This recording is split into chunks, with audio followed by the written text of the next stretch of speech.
warahmatullahi wabarakatuh. Alhamdulillah kita bertemu kembali pada pelajaran kita hari ini. Tak lupa, marilah kita senantiasa bersyukur kepada Allah Subhanahu wa Ta'ala, karena sampai dengan hari ini kita diberikan kesehatan dan tidak kurang suatu apapun. Nah, baiklah, kita akan melanjutkan pelajaran kita Bahasa Indonesia kelas 7 untuk SMP dan MTS. Materi kita pada pagi hari ini adalah pengungkapan gagasan, perasaan, dan pesan melalui puisi rakyat.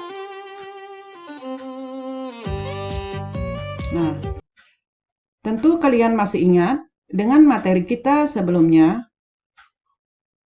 Pada pelajaran yang lalu, kita membahas tentang struktur dan kaidah kebahasaan dalam pantun, syair, dan gurindam. Pada pertemuan kali ini adalah kita akan membahas tentang pengungkapan gagasan, perasaan, dan pesan melalui puisi rakyat. Adapun kompetensi dasar kita yaitu 4.14 menyajikan puisi rakyat, pantun, syair, dan bentuk puisi rakyat setempat yang dibaca dan didengar. Tujuan pembelajaran kita setelah mengikuti rangkaian kegiatan pembelajaran, diharapkan siswa mampu memahami langkah-langkah dalam membuat pantun. Yang kedua, memahami aturan dalam berbalas pantun.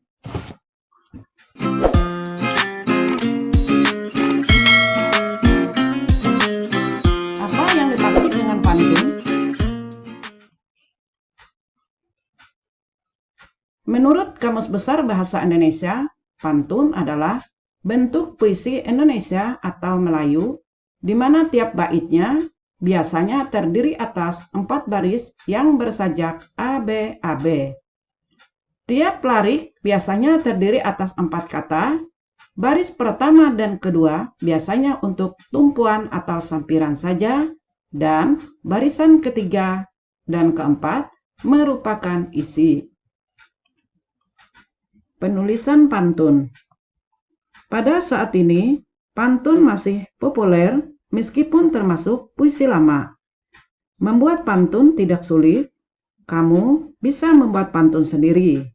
Nah, bagaimanakah cara membuat pantun? Sekarang ikuti langkah-langkah dalam membuat pantun berikut ini. Adapun langkah-langkah membuat pantun, yang pertama, menentukan topik atau tema pantun. Kamu bebas dalam menentukan tema pantun yang kamu tulis. Tema dapat berasal dari pengalaman pribadi, perasaan hati, peristiwa yang kita lihat atau didengar sehari-hari. Kamu dapat mengambil contoh tema budi pekerti, kedisiplinan, nasihat, pendidikan, cinta, atau pekerjaan. Kemudian, memilih jenis pantun. Jenis pantun dapat dipilih sesuai dengan tema, misalnya pantun sukacita, dukacita, perkenalan, atau berkasih-kasihan. Selain itu, kamu juga dapat memilih pantun nasihat atau pantun budi pekerti. Dari tema-tema tersebut, maka diterapkan dalam jenis pantun yang telah dipilih. Misalnya, untuk tema kebaikan, kamu dapat menggunakan jenis pantun budi pekerti. Tema cinta dapat menggunakan pantun berkasih-kasihan. Kemudian, menulis pantun yaitu larik ketiga dan keempat. Tulislah isi pantun sesuai dengan tema yang telah kita pilih. Isi pantun harus mencerminkan tema. Isi pantun yang ditulis dapat digunakan untuk menasehati, menghibur, atau menjelaskan sesuatu. Isi pantun juga merupakan ungkapan perasaan hati. Nah, ini ada contoh pantun dengan tema budi pekerti. Ibu bacakan, jika orang rendah hati, semua orang akan sayang. Nah, ini adalah contoh dari pantun budi pekerti. Kemudian, amalkan ilmu sehari-hari agar tak lupa di dalam benak. Nah, ini contoh dari pantun pendidikan. Kemudian, langkah yang keempat dalam membuat pantun adalah membuat kalimat larik sampiran. Bunyi akhir larik pertama sama dengan bunyi akhir larik ketiga. Bunyi akhir larik kedua sama dengan bunyi akhir larik keempat. Oleh karena itu, dalam membuat sampiran harus memperhatikan bunyi akhir isi pantun yang telah dibuat. Kalimat sampiran yang dibuat tidak berhubungan dengan isi pantun. Tulislah kalimat apa saja, yang penting kedua larik sampiran harus berhubungan. Selain itu, bunyi akhir sampiran harus sama dengan bunyi akhir kalimat isi. Usahakan dalam membuat sampiran dengan menggunakan kalimat yang menarik agar orang tertarik untuk memahami isi pantun. Kemudian, langkah yang kelima yaitu menggabungkan isi dan sampiran pantun. Sampiran diletakkan di atas isi. Setelah itu, koreksilah pantun tersebut. Larik pertama dan kedua pantun saling berhubungan. Begitu pula dengan larik ketiga dan keempat. Oleh karena itu, larik pertama dan ketiga diawali dengan huruf kapital dan diakhiri dengan tanda koma. Sedangkan larik kedua dan keempat diawali huruf kecil dan diakhiri dengan tanda baca titik. Nah, sekarang kalian perhatikan, kalian lihat bunyi akhir larik pertama dan bunyi akhir larik ketiga memiliki bunyi akhir yang sama, yaitu dengan menggunakan kata belati dan hati. Bunyi akhir larik kedua sama dengan bunyi akhir larik keempat, yaitu loyang, yaitu kata loyang dan sayang. Nah, kemudian tema pendidikan kita lihat lariknya juga. Pada larik pertama dan larik ketiga, bunyi akhir larik pertama sama dengan bunyi akhir larik ketiga, yaitu dengan kata berlari dan hari. Kemudian bunyi akhir larik kedua sama dengan bunyi akhir larik keempat, yaitu dengan kata semak dan benak. Kemudian larik pertama dan ketiga. Nah, larik pertama dan ketiga dengan tema budi pekerti. Larik pertama dan ketiga diawali dengan huruf kapital dan diakhiri dengan tanda koma. Kemudian larik kedua dan keempat diawali dengan huruf kecil dan diakhiri dengan tanda titik. Nah, begitu juga dengan tema pendidikan. Larik pertama dan ketiga diawali dengan huruf kapital dan diakhiri dengan tanda koma. Kemudian larik kedua dan keempat diawali dengan huruf kecil dan diakhiri dengan tanda titik. Kemudian penyuntingan pantun. Teks pantun harus disunting setelah selesai ditulis. Teks pantun harus disunting atau diperiksa kembali untuk diketahui kesalahan-kesalahan dalam pantun tersebut. Kesalahan-kesalahan tersebut selanjutnya diperbaiki atau dikoreksi. Adapun penyuntingan pantun meliputi tanda baca, keterkaitan kedua larik isi pantun, dan kesesuaian dengan syarat pantun. Kemudian, penyuntingan pantun dapat dilakukan sebagai berikut. Yang pertama, membaca larik demi larik teks pantun untuk menemukan kesalahan tanda baca, keterkaitan larik sampiran, keterkaitan larik isi pantun, dan kesesuaian dengan syarat pantun. Kemudian, membetulkan kesalahan tanda baca, keterkaitan larik sampiran, keterkaitan larik isi pantun, dan kesesuaiannya dengan syarat pantun.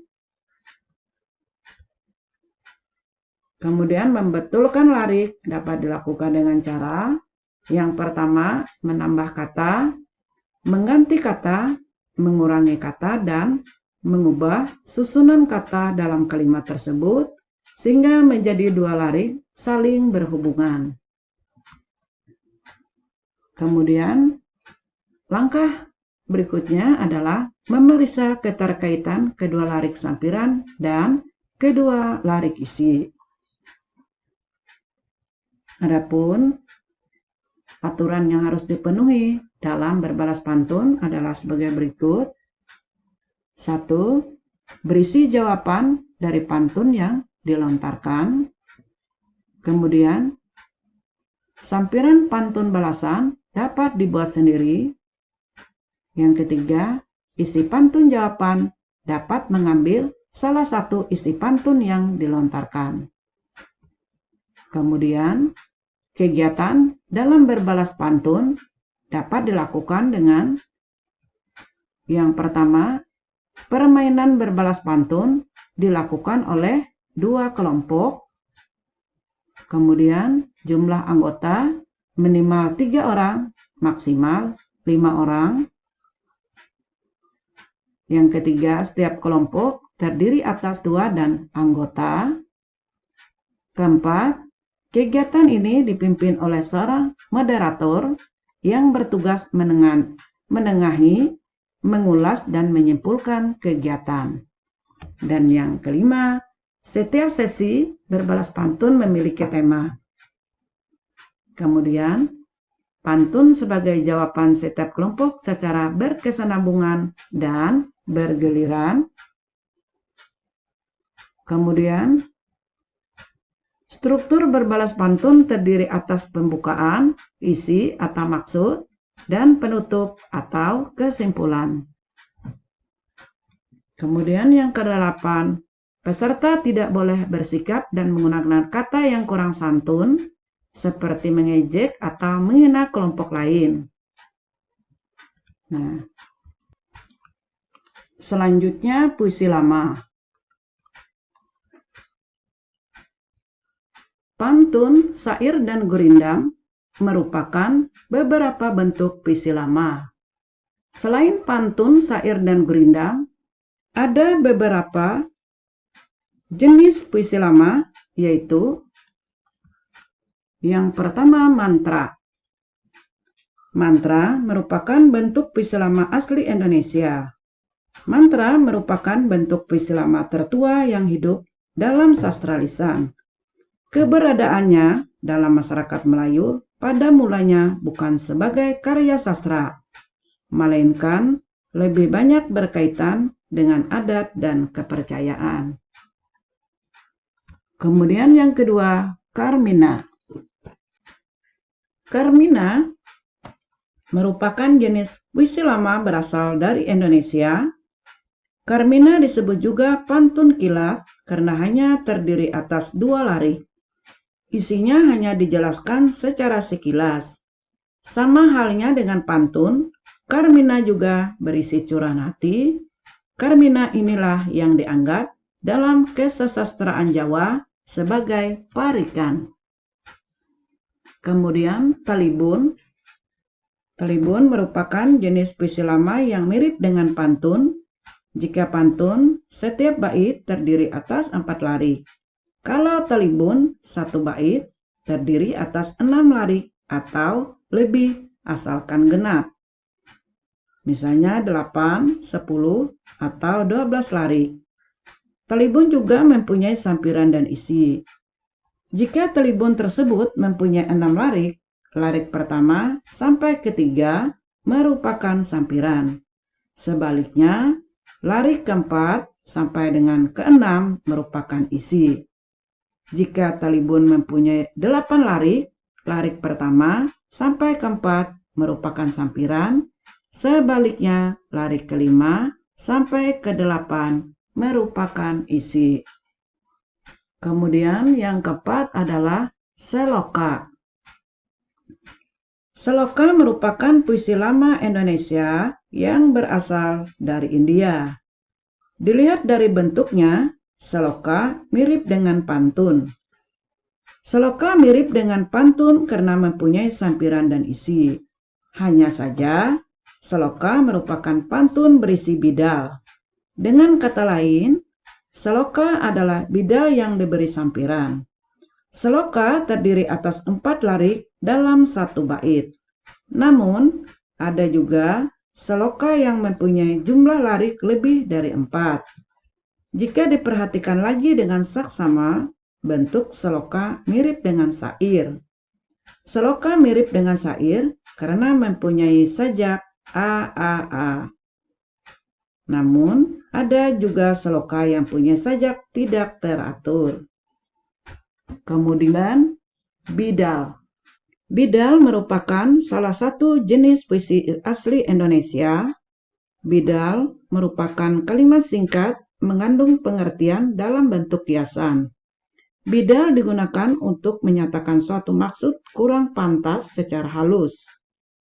Biasanya, bidal berisi sindiran, perbandingan, dan kiasan. Bidal mempunyai lagu dan irama tertentu. Susunan kata dalam bidal pun tidak dapat diubah.